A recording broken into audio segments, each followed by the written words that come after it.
देखिए, जाति की बिसात पर बिहार में कैसे टकराएंगे एनडीए और इंडिया गठबंधन। बिहार में 40 लोकसभा सीट है और 40 लोकसभा सीटों पर दोनों तरफ से एक एक उम्मीदवार उतारे गए हैं।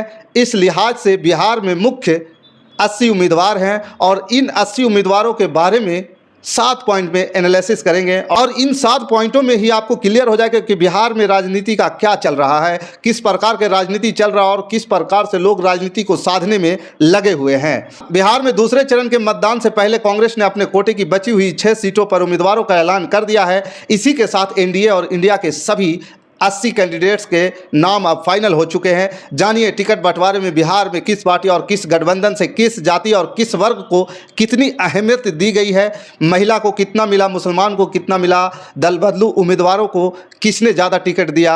इस प्रकार के तमाम तरह की चर्चा आज हम करने वाले हैं। दोस्तों नमस्कार, प्रणाम, मैं हूं पवन चंचल और आप देखना शुरू कर चुके हैं जनजोश न्यूज़। अगर आप इसे फेसबुक पे देख रहे हैं तो फॉलो कीजिए और यूट्यूब पे देख रहे हैं तो जरूर से सब्सक्राइब कीजिए। देखिए, बिहार में 7 चरणों में हो रहे चुनाव में राजद का हर तीसरा कैंडिडेट यादव है।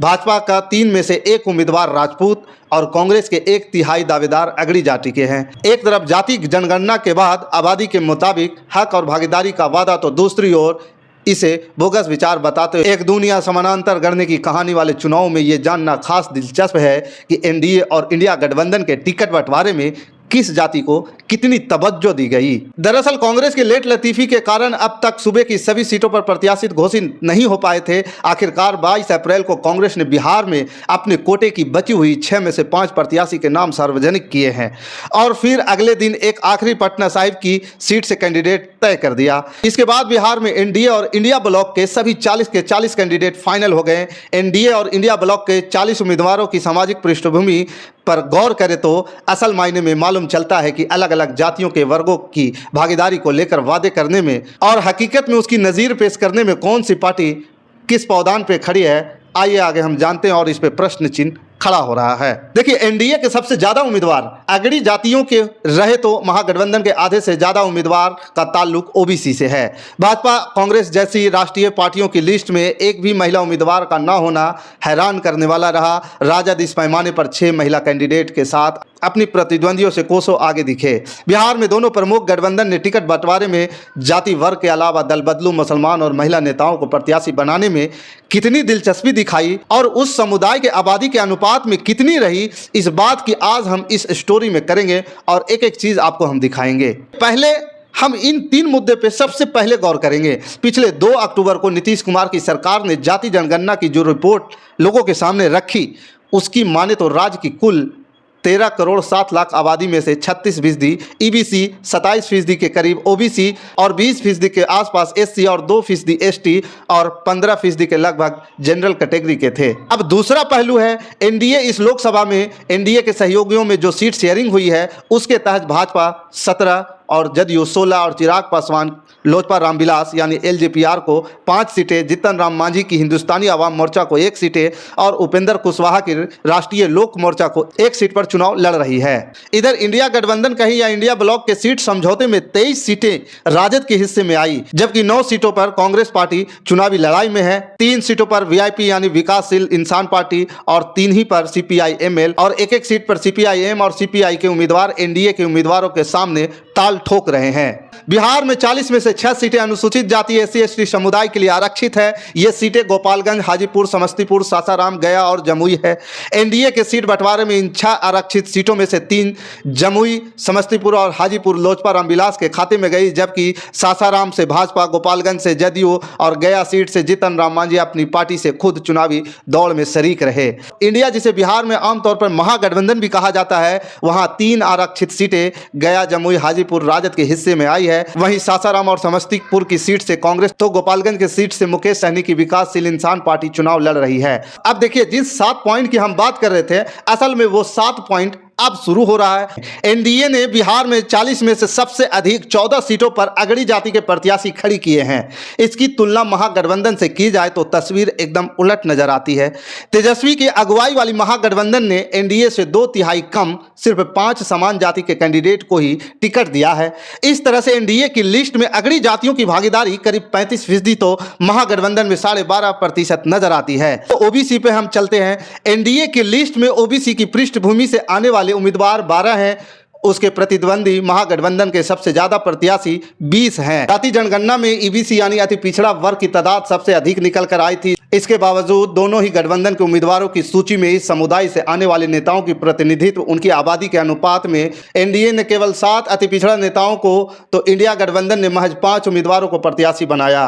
30% से अधिक आबादी वाले इस वर्ग का खैर खवा बनने की बात जाति जनगणना की रिपोर्ट सार्वजनिक होने के बाद खूब हुई और उनका प्रतिनिधित्व बढ़ाने के वास्ते आरक्षण बढ़ाने की वकालत की गई। लेकिन जब इस वर्ग को चुनाव में प्रत्याशी बनाने की बात आई तो पार्टियों की कथनी और करनी में साफ साफ फर्क दिखता है।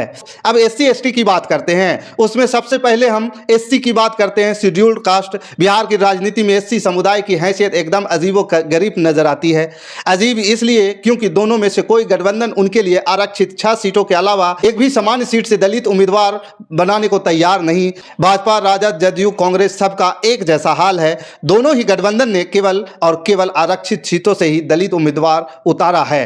राज्य में दलितों की आबादी 20% के करीब है। अब हम बात करेंगे मुसलमान की।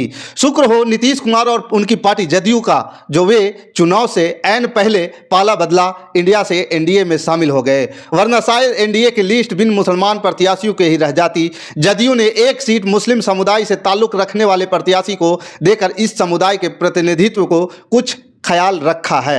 इंडिया गठबंधन प्रतिनिधित्व के इस पैमाने पर खासा आगे है। उन्होंने 40 में से 4 सीटें यानी कुल 10% सीटों पर राज्य के अल्पसंख्यक मुसलमानों को प्रत्याशी बनाया है। इस तरह एनडीए और इंडिया गठबंधन के 80 प्रत्याशियों में केवल 5 मुसलमान हैं। राज्य में मुसलमानों की आबादी 18% के करीब है। देखिए, अब हम चलते हैं दूसरे पॉइंट पर, यानी दूसरे पहलू पर। किस जाति पर कौन अधिक लट्टू है? भाजपा अब भी अगड़ों के ही सहारे है। भाजपा के 17 प्रत्याशियों की लिस्ट में साफ तौर पर अगड़ी जाति के नेताओं का हुजूम है, लेकिन अगड़ी जाति में भी राजपूतों की भरमार है। उच्च जाति के लिए 10 बीजेपी उम्मीदवारों में से आधे राजपूत यानी 5 राजपूत, ब्राह्मण 2, भूमिहार 2 और 1 कायस्थ पृष्ठभूमि के हैं। उच्च जाति के करीब 60% उम्मीदवारों को टिकट देकर बिहार में तो कम से कम बीजेपी अगड़ी जाति की राजनीति करने वाले अपनी छवि नहीं बदल पाई है। अगड़ी जातियों के अलावे बीजेपी के 4 ओबीसी कैंडिडेट में यादव 3 और 1 बनिया समुदाय से है। सामान्य और ओबीसी के अलावा पार्टी ने अपने कोटे की 3 सीटें ईबीसी और 1 सीट जो कि आरक्षित है दलित उम्मीदवार को दी है। तो जदयू की बात करते हैं कि जदयू का जोर ईबीसी और ओबीसी पर किस प्रकार से है। एनडीए बैनर के तले 16 सीटों पर चुनाव लड़ रही जदयू ने टिकट बंटवारे में अपना प्रेम, प्यार या स्नेह जो पिछड़ों पर यानी ओबीसी ईबीसी पर जो जी खोल कर लुटाया है। जदयू के 16 उम्मीदवारों में से 11 इन दोनों वर्गों से आते हैं, यानी नीतीश की पार्टी की कुल उम्मीदवारों में से 2/3 से अधिक कैंडिडेट यानी 68.75% पिछड़े वर्ग से ताल्लुक रखते हैं। पार्टी ने जिन 6 ओबीसी उम्मीदवारों को कैंडिडेट बनाया उनमें से 2 यादव, 3 कुशवाहा और 1 कुर्मी समुदाय से हैं, जबकि 6 ओबीसी कैंडिडेट के अलावा जदयू की लिस्ट में 5 उम्मीदवार ईबीसी यानी अति पिछड़ा, 3 अगड़ी जाति से और 1 महादलित और 1 मुस्लिम है। बीजेपी का जहां उम्मीदवार चुनने में अगड़ी जातियों पर जोर दिखा तो उसकी साझेदार जदयू ओबीसी ईबीसी के सहारे चुनावी वैतरणी पार करने की जुगत में है। बीजेपी के 10 अगड़े उम्मीदवारों की तुलना में जदयू अपने कोटे की लगभग इतनी सीट पर केवल 3 समान जाति के उम्मीदवार खड़े किए हैं, जो ये फर्क करने के लिए काफ़ी है कि दोनों ही दलों के सामाजिक समीकरण किस सामाजिक समीकरण के साधने में आगे हैं। देखिए, राजद में अभी तक जो है यादवों की सबसे ज़्यादा चलती है। वर्षों तक एमवाई यानी मुसलमानों और यादवों की पार्टी कहे जाने वाली राष्ट्रीय जनता दल इस चुनाव में अपनी छवि बदलने की कोशिश कर रही है और इसलिए उसके नेता ये कहते नहीं थक रहे हैं कि उनकी पार्टी केवल माई की नहीं बल्कि बाप का, बहुजन, अगड़ा, आधी आबादी और गरीब की भी है। जनता इससे कितना इत्तेफाक रख रही है वक्त बताएगा, लेकिन उम्मीदवारों के चयन में तो साफ तौर पर राजद में अब भी यादवों का ही दबदबा दिख रहा है। सीट बंटवारे में अपने हिस्से में आई 23 में से 9 सीट पर राजद ने यादव उम्मीदवार उतारा है, यानी राजद का हर तीसरा प्रत्याशी यादव है। इनमें 2 तो लालू यादव की बेटी ही है। बिहार में यादवों की आबादी 14% के करीब है, मगर राजद के उम्मीदवारों के कोटे में इनकी संख्या 40% है। राजद ने ओबीसी को जो 13 सीटें दी है उनमें से 9 यादवों के अलावा 3 कुशवाहा और 1 बनिया पृष्ठभूमि के नेता हैं। वहीं पार्टी ने 2 टिकट अगड़ी जाति, 3 ईबीसी और 3 ही एससी और 2 मुसलमानों को दिया है। अब कांग्रेस की बात हम आगे करते हैं। कांग्रेस अगड़ी जाति और मुसलमानों के कंधे पर सवार होकर के गंगा पार होने की कोशिश कर रहे हैं। बिहार के गठबंधन साझेदारों में चौथी बड़ी पार्टी कांग्रेस 9 सीटों पर चुनाव लड़ रही है और पार्टी की भी पहली पसंद भाजपा की ही तरह अगड़ी जातियां ही है। कांग्रेस के कोटे में 9 में से 3 कैंडिडेट उच्च जाति के हैं, जिनमें एक राजपूत, एक भूमिहार, एक ब्राह्मण है। पार्टी की अगड़ी जातियों के बाद उम्मीदवारों के चयन में सबसे ज्यादा जोर मुसलमानों पर है। महागठबंधन के कोटे से 4 मुसलमान बिहार में लोकसभा चुनाव लड़ रहे हैं, उनमें से 2 लालटेन के निशान पर जबकि 2 पंजे के चुनाव चिन्ह पर जोर आजमाइश कर रहे हैं। सीट बंटवारे में कांग्रेस को 2 आरक्षित सीटें मिली थी, जहां से स्वाभाविक है कि दलित प्रत्याशी मुकाबले में है। देश की सबसे पुरानी पार्टी मगर बिहार में किसी तरह खुद का अस्तित्व बचाने की लड़ाई लड़ रही कांग्रेस की ओर से बाकी एक उम्मीदवार ओबीसी और एक ईबीसी की है।